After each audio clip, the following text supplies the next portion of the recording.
drop some videos for the next couple. Hi guys, it's Lisa from Border Balloons. In this video, I will show you how to make a balloon graduate sculpture. So let's check it out.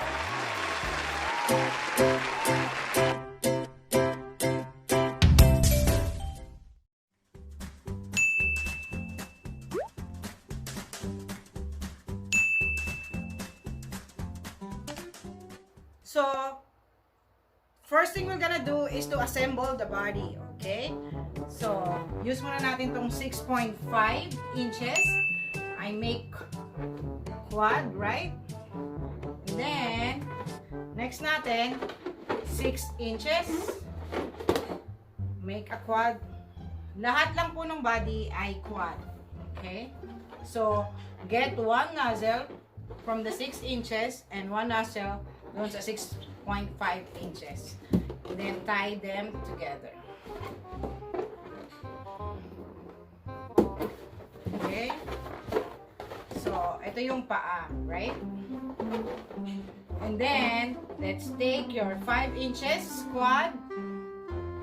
Take the nozzle and nozzle from the 6 inches. Okay. Tie together. There you go. And then the 4.5 inches quad, 3 red and 1 black. So, ito po yung color ng toga nila, red and black. Attach to each other. Take your 4 inches quad, the 2 red and 2 black, and you're gonna put in between sa kanal na itong isa, right?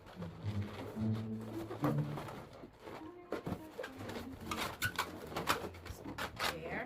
And the last part from the body, another 4 inches quad, 3 red and 1 black. Take the nozzle and attach. Okay.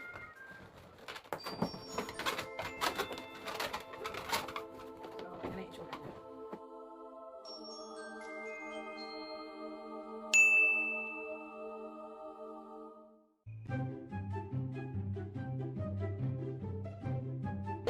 So, it will remove like this.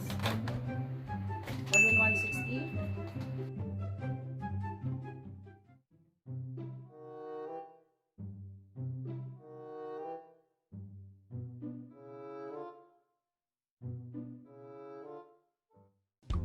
Pinch bubble and cut.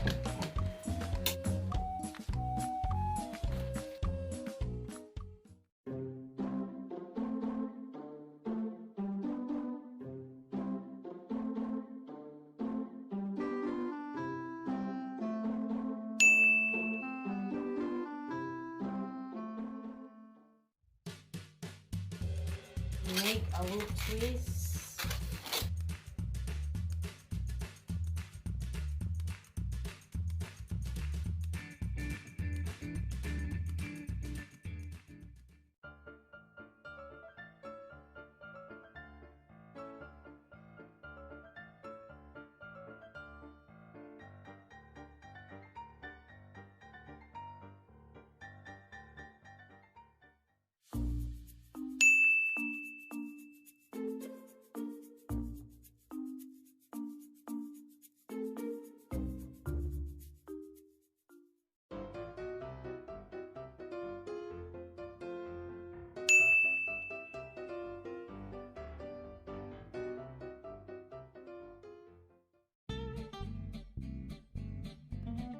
So, around 4 fingers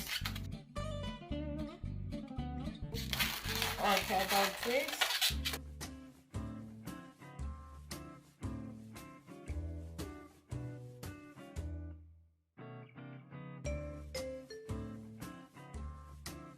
I'll put it here.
Yan. Tapos na siya.